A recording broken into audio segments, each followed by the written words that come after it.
क्रूस का चिन्ह पिता पुत्र पवित्र आत्मा के नाम पर आमीन। धन्यवाद धन्यवाद धन्यवाद हे सर्वशक्तिमान महान परमेश्वर पिता, मैं आपको धन्यवाद देता हूँ, राजाओं के राजा प्रभुओं के प्रभु प्रभु यीशु मसीह।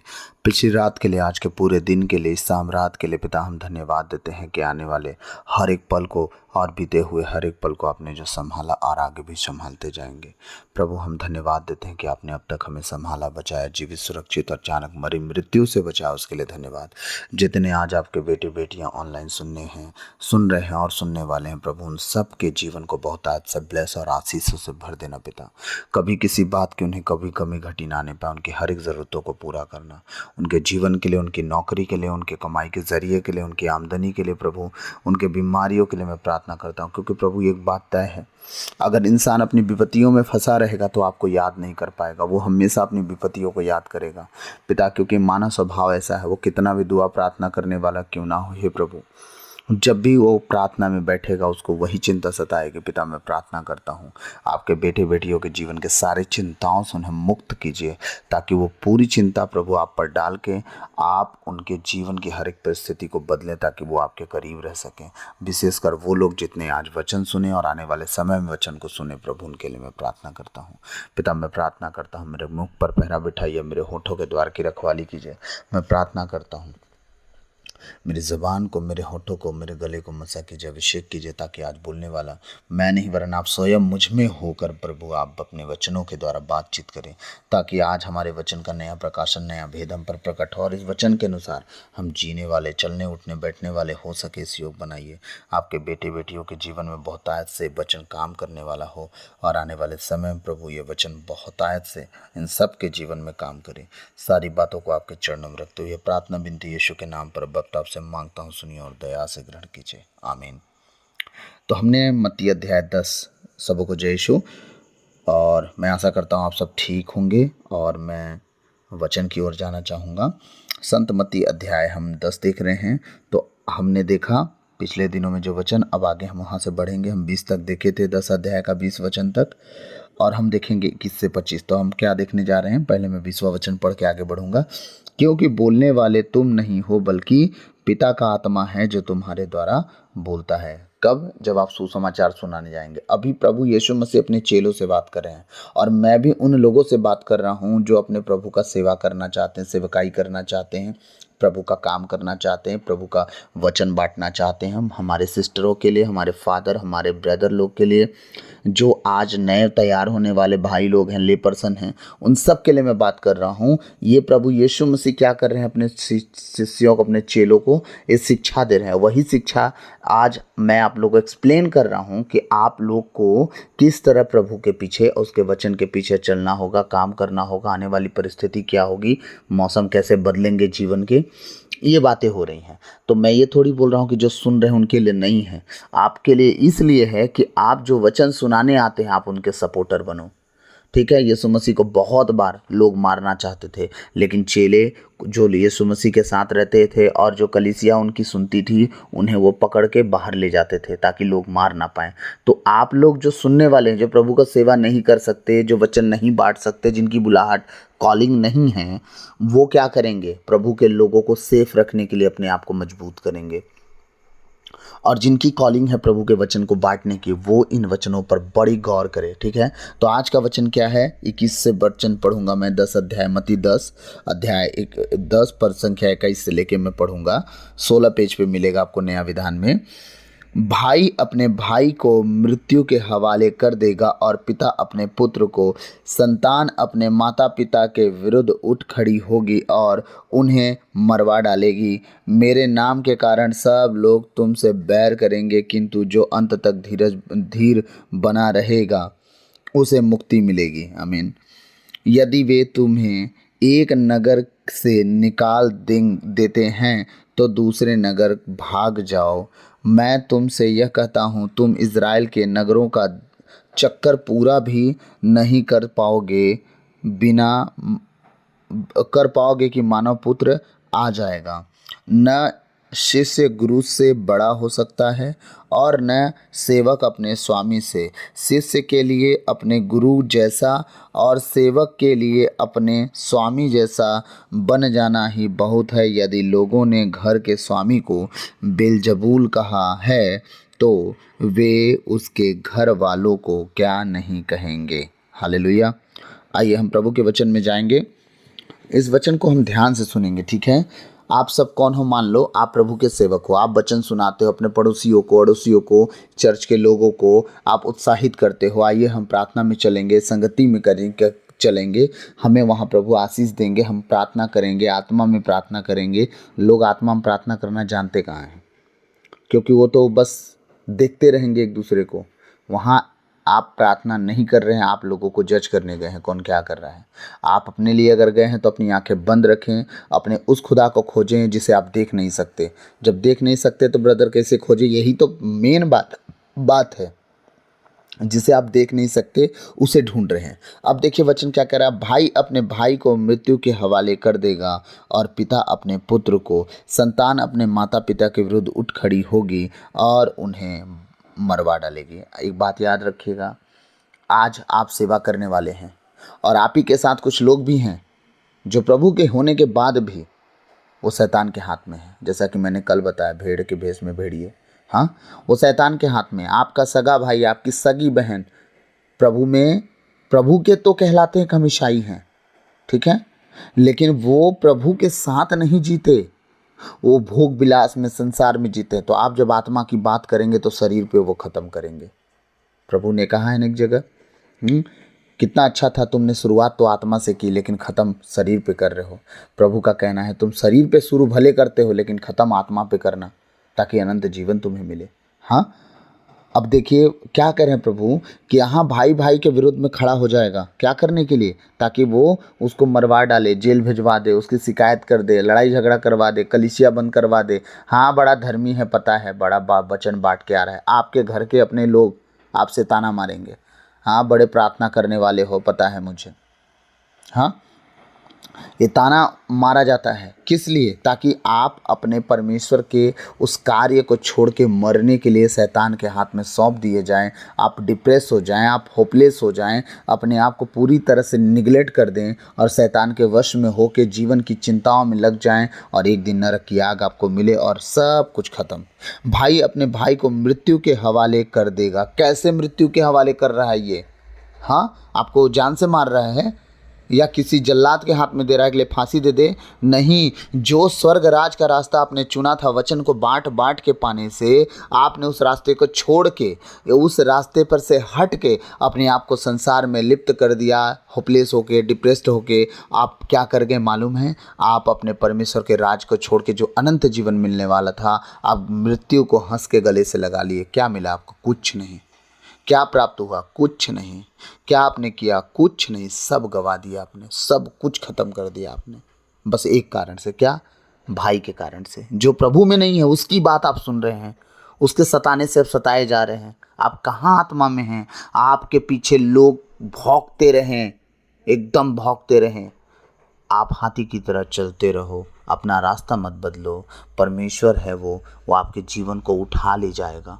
मैं नहीं कह रहा हूँ इंसान कुत्ता है, मैं ये कह रहा हूँ कि इंसान, जब परमेश्वर ने कहा कुत्तों से सावधान, परमेश्वर कुत्तों से सावधान रहने के लिए बोला है, काट कूट करने वालों से सावधान रहने के लिए बोला है। परमेश्वर ने उस स्त्री से क्या बोला?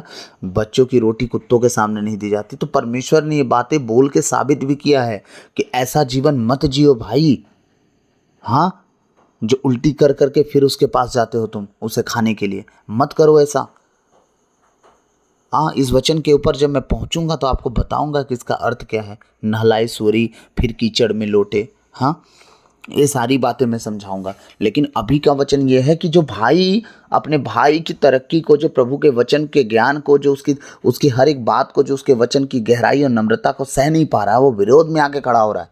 और जब वो विरोध कर रहा है तो ये भाई जो वचन सुनाने वाला है उसके विरोध में धीरे धीरे धीरे धीरे फंसते जा रहा है। इसके बाद क्या करेगा? अरे छोड़ो, हटाओ, कौन सेवा करे। पता है वो अपनी आत्मिकता को खो गया और कहाँ चला गया? मृत्यु के हवाले। ठीक है, संतान अपने माता पिता के विरुद्ध उठ खड़ी होगी और उन्हें मरवा डालेगी। कितने केसेस हो चुके हैं। कुछ बच्चे तो मोबाइल में गेम खेलने के चलते उनकी माँ मना कर दी, बच्चे खुद अपनी माँ को मार डाले। बताइए कितना डेंजर स्थिति आ चुकी है। शैतान कैसे कब्जे में ले लिया उन्हें, क्यों? क्योंकि ना आप प्रभु को जाने, ना आपकी औलाद प्रभु को जाना, तो आपके विरोध में तो उठ खड़े होंगे ना। आपकी बात तो सुनना छोड़ दिए एक उम्र आने के बाद।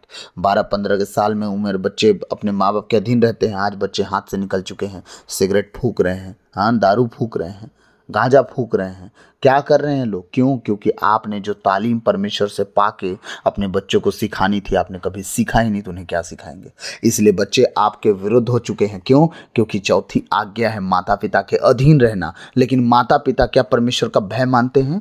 क्योंकि आप जब वचन पढ़ेंगे, स्तोत्र ग्रंथ अध्याय 112 का 2 में लिखा है, धर्मी जन की संतान फलेगी फूलेगी। हाँ, कहाँ फल फूल रही है वो? क्योंकि तुम धर्मी जन पहले बनो। माता पिता को कह रहा है वो, धर्मी जन की संतान। धर्मी जन पहले माता पिता बने। क्या प्रभु में परी हैं आप? संपूर्ण हैं आप? अगर हैं तो आपके औलाद फलेंगे फूलेंगे। अगर आप परिपूर्ण नहीं हैं तो आप भूल जाओ, कुछ नहीं कर सकते आप। शैतान के वश में आप भी हो, वो भी हैं। हाँ, आप दुआ प्रार्थना नहीं करके क्या साबित करते हो? कि आप अपने दम पे कुछ कर लोगे? याद रखना, मनुष्य है ही क्या कि परमेश्वर के सामने कुछ कर सकता है। मैं आज अपनी उस सिस्टर के लिए मैं प्रार्थना करता हूँ जो इटली में है। उन दोनों के लिए मैं प्रार्थना करता हूँ, परमेश्वर उन्हें बोलने के लिए शब्द दे। मैं उनके लिए प्रार्थना करता हूँ, परमेश्वर मेरे हृदय में उनके लिए डाल रहा है। मैं प्रार्थना करता हूँ उन्हें सामर्थ्य दे, बोलने का वो परमेश्वर गट्स दे कि अपने से ऊंचे पद वालों के सामने भी बोले, तो परमेश्वर उन ऊंचे पद वालों को उसके सामने, उन बहनों के सामने, उन सिस्टर लोग के सामने अधीन होना कि ऊंची आवाज़ में बात करें। पिता, मैं प्रार्थना करता हूँ, तूने कहा है तू सामर्थी परमेश्वर है, तो सामर्थ तू अपने लोगों को भी उंडेलता है। उन दोनों सिस्टरों पे अपने आत्मा की सामर्थ उडेलना परमेश्वर, ताकि वो परमेश्वर पिता, मैं प्रार्थना करता हूँ जहाँ पे खड़े हों परमेश्वर लोग, उनके अधीन होना कि उन पर हुक्म चलाने वाले हों। क्योंकि तू राजा है और वो तेरी प्रजा है। तेरी प्रजा के ऊपर सिर्फ और सिर्फ तेरा शासन होगा, कोई मनुष्य शासन नहीं करेगा। आमीन। तो प्रभु का वचन क्या कह रहा है? भाई अपने भाई को मृत्यु के हवाले कर देगा और पिता अपने पुत्र को। संतान अपने माता पिता के विरुद्ध उठ खड़ी होगी और उन्हें मरवा डालेगी। अब देखिए, एक भाई था, उसकी गवाही बता रहा हूँ। वो ईसाई भी था। जब प्रार्थना करना शुरू कर दिया, उसके माँ बाप उसे घर से निकाल दिए। बताइए क्या चल क्या रहा है। वो प्रार्थना शुरू कर दिया, इसलिए उसके माँ बाप घर से निकाल दिए। हाँ, क्या है ये? माँ बाप उठ खड़े हुए ना बच्चे के। उनका कहना था तू पढ़, और तू पढ़ के काम कर, नौकरी कर, मुझे नहीं पता, घर में पैसा ले। प्रार्थना दुआ करने में पैसा नहीं मिलता है, ठीक है? तो प्रार्थना दुआ की संगति में तू नहीं जाएगा। संडे के दिन वो प्रेयर में जाता था, उसको दिक्कत हो गया घर वालों को। बस उन्हें पैसा चाहिए क्योंकि बाप दारू पीता है। आप समझ लो, यही जिंदगी है हमारी। दारू पियो, जो करना है वो करो, ठीक है, लेकिन प्रार्थना मत करो। ये कौन है? ईसाई हमारे। किसी और की बात नहीं कर रहा हूँ। गैर जातियों से क्या लेना देना हमारा? बताइए। उनको तो कोई फर्क ही नहीं पड़ता क्या जीवन है, वो तो खुद परमेश्वर के खिलाफ है। हाँ, अब हम अपनी बात कर रहे हैं, किसी और की हम बात नहीं कर रहे। इसीलिए यीशु मसीह ने कहा, ये सारी बातें हमें समझाया कि देखो तुम दोनों, अगर तुम घर में 2 भाई होगे, 3 भाई होगे, अगर एक सुसमाचार प्रचारक होगा, अज्ञान की बातें सिखाएगा, अगर 2 भाई, एक भाई शैतान के हाथ में होंगे, तुम्हारे विरोधी हो जाएंगे। हाँ, बोलेंगे रोज लेक्चर देता है ये, वो एक ना एक दिन तुम पर कुड़ जाएंगे, और तुम जितना हृदय से उन्हें प्रचार करे होगे, टूट जाओगे तुम। मेरे नाम के कारण, प्रभु कह रहे हैं 22वां वचन, मेरे नाम के कारण सब लोग तुमसे क्या करेंगे? बैर करेंगे, किंतु जो अंत तक धीर बना रहेगा उसे मुक्ति मिलेगी। धन्य है वे जो नम्र हैं, जो दीन हैं। इसलिए मत्ती अध्याय 5 अध्याय 3 से जो 10 वचन लिखता है ना, वो सारे वचन धन्य वचन हैं। आप समझिए प्रभु क्या कह रहे हैं। मेरे नाम के कारण ये सारी चीज़ें होंगी। तुम अगर उनके साथ भोग विलास में बैठ जाओ, दारू पीने बैठ जाओ, व्यभिचार करने बैठ जाओ, नशा करने बैठ जाओ, किसी को दिक्कत नहीं होगी। लेकिन जब तुम मेरे नाम के कारण, जब मेरा नाम तुम लोगे ना लोगों के सामने, प्रभु ने कहा, वचन में लिखा है, ऐसा ना करो, ऐसा करो, ऐसा करने से ये होता है, ऐसा ना करने से ये होता है, तब लोगों को दिक्कत होगी। क्यों? क्योंकि वो प्रभु की बातें सुनना ही नहीं चाहते, क्योंकि वो शैतान के हाथ अपने आप को बेच दिए हैं। व्यभिचार के हाथ अपने आप को बेच दिए, नशे के हाथ अपने आप को बेच दिए हैं, बुराइयों के हाथ अपने आप को बेच दिए, चोरी करने के लिए अपने आप को बेच दिए हैं, और अपने घर वालों से लड़ने झगड़ने के लिए अपने आप को बेच दिए हैं। याद रखिएगा ये सारी बातें क्यों हो गई, क्योंकि वो परमेश्वर से अलग हो चुके हैं, इसलिए आपकी बातें बर्दाश्त नहीं होंगी। इसलिए प्रभु ने कहा, लोग मेरे नाम के कारण सब लोग, एक जन नहीं, सब लोग तुमसे बैर करेंगे। कौन लोग? जो प्रभु के नहीं हैं वो सब लोग तुमसे बैर करेंगे। आज जो कहते हैं ना हम प्रभु के हैं, आज खरे उपदेशकों को बर्दाश्त नहीं कर पाते, उन्हें हजम नहीं होते। अगर जिस दिन वो बर्दाश्त कर लेना और कह दे कि भाई जो भी वचन बांट रहा है मेरा उससे कोई वास्ता नहीं है, लेकिन वो समझा रहा है, डांट के समझा रहा है, क्योंकि प्रभु ने कहा है डांटने वाले के, अगर वचन को लेके कोई डांटता है, अगर बुद्धिमान है, वो वचन को सुनाने आया है तो बुद्धिमान है, तभी तो सुनाने आया है। अगर डांट रहा है तो चांदी की टोकरी में सोने के फल के जैसा उसका डांट होना चाहिए हमारे लिए, कि हम उसे उत्तम, अपने आप को चांदी की टोकरी बनाएं और उसका वचन जो मुंह से निकल रहा है वो सोने का फल हमारे लिए, हम उसे ग्रहण करते जाएं, हमारा जीवन उत्तम होते जाएगा। मैं सच कहता हूँ, मेरे परमेश्वर ने मेरे कुछ सन डॉटर जो आत्मिक हैं दिए हैं, लेकिन वो जितने हैं वो मेरी डांट फटकार सुने हैं, ये सोच के नहीं कि मैंने उन्हें डांटा, वो ये सोच के कि वचन में जो लिखा है ये बंदा मुझे समझा रहा है कि इसके अधीन रह के चलना है, ताकि मेरा घर, मेरा परिवार, मेरी ज़िंदगी, मेरी उन्नति बढ़ती जाए। और मैं गवाह हूँ परमेश्वर के हुजूरी में बैठ के उनके जीवन में बहुत से बदलाव हुए हैं, एक दो नहीं, जिसका कोई गिनती में नहीं करा सकता। परमेश्वर इतने बदलाव उनके जीवन में लाया है। आमीन। प्रभु कह रहे हैं, मेरे नाम के कारण सब लोग तुमसे बैर करेंगे, किंतु जो अंत तक धीर बना रहेगा उसे मुक्ति मिलेगी। किसे मुक्ति मिलेगी? जो बीच में सेवकाई छोड़ देगा, लोगों के डिप्रेस करने से, वो डिप्रेशन में जाने से उसे मुक्ति मिलेगी। लोगों के चार बात कह लेने से आपको स्वर्गराज मिलेगा। लोगों की बुराई करने से आप फंस जाओगे, इसलिए स्वर्गराज मिलेगा। भूल जाओ, प्रभु ने कहा अंत तक तुम्हें क्या रहना पड़ेगा? ढारस बांध के रखना पड़ेगा, धीर बन के रहना पड़ेगा, छोटा बन के रहना पड़ेगा। बोलो जो बोलने वाले हैं, हाँ ठीक है, आप ही बड़े रहो भैया, आप महान हो, आप ही स्वर्गराज में न्याय करोगे, आप ठीक है, सब ठीक है, आप जो बोल रहे हो वही सही, हम छोटे हैं, आपके सामने कुछ नहीं है, पैर के धूल झाड़ो और निकलो वहाँ से। ठीक है। परमेश्वर कहता है अंत तक तुम्हें धीर बने रहना, अपना काम नहीं छोड़ना है। जो तुम्हें सुसमाचार सुनाने के लिए मैं आदेश दे रहा हूँ उसे पूरा करते जाओ, ताकि मैं अंत तक तुम्हारा काम कर सकूँ, तुम्हें बढ़ा सकूँ, ऊंचा उठा सकूँ। आमीन। तो मैं आज वचन को यहीं पे अल्प विराम दूंगा, क्योंकि आगे का वचन थोड़ा और बड़ा हो जाएगा।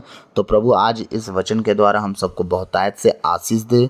मैं आशा करता हूँ आज का वचन आप सबके समझ में आया होगा। मैं विश्वास करता हूँ आप सब प्रभु के वचन के अनुसार जिएंगे, चलेंगे, उठेंगे, बैठेंगे, ताकि आप बचेंगे, आपका घराना भी बचाया जाए। अगर हम प्रभु के लोग हैं तो जिस तरह प्रभु ने कहा आकाश और पृथ्वी का टल जाना सहज है, लेकिन मेरा वचन एक बिंदु मात्रा भी बिना पूरा हुए नहीं टलेगा। तो जितने बातें हम कर रहे हैं वो सब प्रभु के वचन से कर रहे हैं, तो ये पूरा होके रहेगा हमारे जीवन में। आमीन। तो आज का हर एक वचन प्रभु के सेवक लोगों के लिए है, और आप जितने बैठे हो प्रभु के सेवक हो, जितने वचन सुन रहे हो प्रभु के याजक वर्ग हो। प्रभु ने खुद कहा है, तो इन सब बातों पर ध्यान रख के आगे चलना है। आमीन। सबों को जय Yeshu. God bless you all.